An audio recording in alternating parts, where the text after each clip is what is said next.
welcome. Thanks for joining us today. Before we begin, could you introduce yourself to us and tell us a little bit about why you're interested in this project? Well, my name is Ann Vermel, and I think I'm interested in this project because it's both a timely conversation in that power is very much in the front of everyone's mind in different ways these days, and also because it made me think. When you sent me the questions, I was absolutely fascinated by the amount of thinking I suddenly had to do. It was very interesting. So I'm glad to be here. So what does power mean to you? Like, if you had to define what it meant to have power or to use power or to be powerful, how do you see that? Power is a tricky word, as I think probably everyone who's spoken to will agree. For me, it means having control over the situation, and particularly control over situations that affect other people. And that is one way of looking at it. But power can also be the energy to lead, or it can be just the unexpected impact that somebody has on you. So for me, having power, I think, is an illusory concept. Politicians, for example, think they have power. They have it as long as they're in office, and they do have an incredible effect on our lives. But the fact is that it's illusory if they think that defines them. It doesn't make them better people, and frequently it corrupts them entirely, far too often, in fact. So, in fact, in my life, I've kind of walked away from that kind of power. What I've learned to look at is the fact that, one, I can only control myself in a situation, my own reactions to it, and two, if I'm going to have impact on other people's lives, I want it to be positive, and I want to build a future that is, really just strong, alive, vibrant, and aware of the greatness of humanity, which sounds corny, but really isn't. So that makes me wonder, what have some of your most memorable experiences with power been? Do you feel that perhaps being a woman has caused you to experience power differently? Are there other factors that have influenced how you feel about your personal power? Oh, yeah. Being a woman I've been working for a long, long time, and I'm still working. And oddly enough, I didn't have a lot of problems with that, but that's partly because I was in the arts, where a good deal of power is really your ability to move forward really rests in your skill, your ability, and your willingness to learn. Mm-hmm. So women in the arts don't have very often the recognition that men do. Choices are very frequently made where a man will take a position that a woman was equally qualified to take. But that's genderism, it's not power. Mm-hmm. I think the only thing it did was it made me start to look at power as a very ephemeral thing and something quite interesting. The first time I experienced my own power, it was really, in fact, not me exercising the power, but it was something that happened to me. I was about 12. And I went to a play at the University of Kansas Theater Department, and I saw Hamlet for the first time. And I sat in that theater, and absolutely everything in my life changed. And I knew that I had been in an experience where everything changed. Forward decisions had been made for me. That was the way it was going to be. Whether I was going to be a star or not was irrelevant, but this was the path I was going to take, and I knew it. About 30 years later, I was on a stage, and afterwards, after the play, a young girl, about 16, came up to me and she said, "You just changed my life."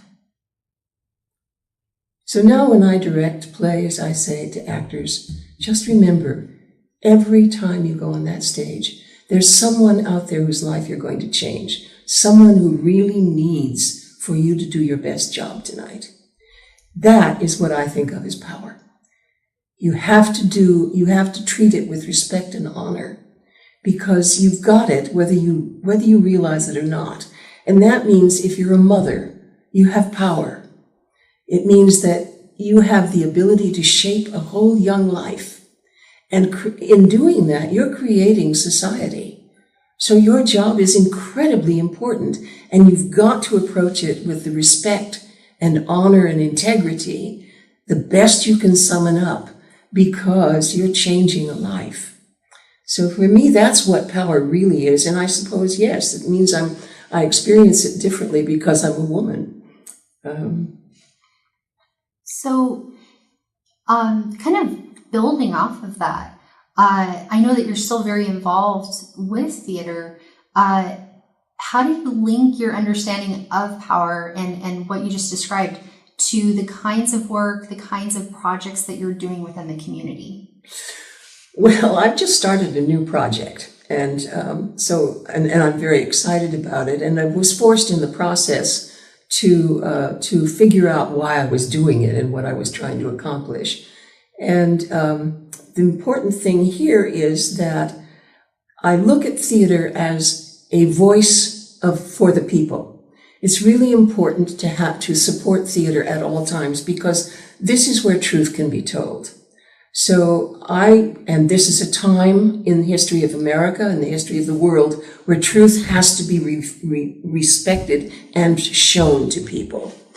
So I realized that I woke up one morning and I thought, I want to scream, and there's no way I can do it except through theater.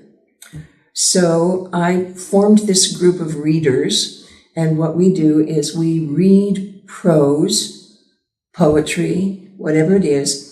And somebody said, "So you're a protest group?" And I said, "Not really, because I don't want to stand there and just point the finger at what's wrong. All that does is give power to what's wrong. What I want to do is remind people of what good looks like, of what laughter looks like, and how easily it's accessible to them." So that's how I connect it right now. So in taking on this work, just kind of just any aspect of your artistic or personal life, what inspirations or supports have been most important to you? What do you feel has, I guess, I know that you talked about that formative experience of going to the theater and realizing what power could look like.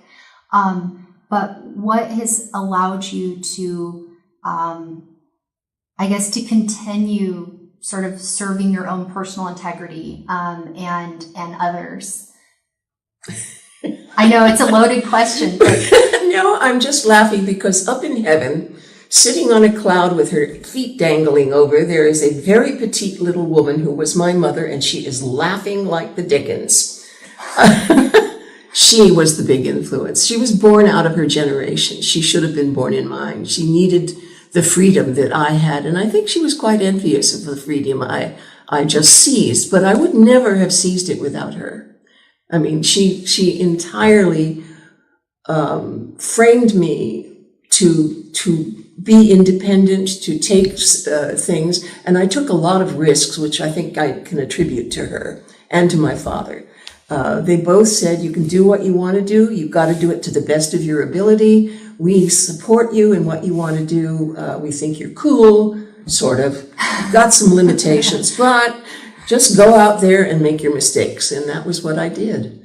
But so oddly enough, I mean, a lot of teachers have been tremendously important influences, but I think I was shaped from the beginning by a very small woman with a lot of power in her fingers and her voice. Well, from all that you've told me today, it seems like she'd be very proud of what you've become and of perhaps being a small part of that, or a large part of that. I think a large part, yeah. She was a large part. There's no question about it. It was a difficult ride. It's very difficult being the daughter of a wonderful woman, because there is power in that. You know, that is, I go back to the motherhood. You know, there is, you have power over people you don't even realize. And you've got to learn how to live with that. So. All right. Well, thank you so much for joining us today and sharing with us your experiences related to this conversation. I think that you've certainly given us new ways to think about just about anything that we're doing when we're out and about in the world interacting with other people. Changing lives, whether we know it or not. Exactly.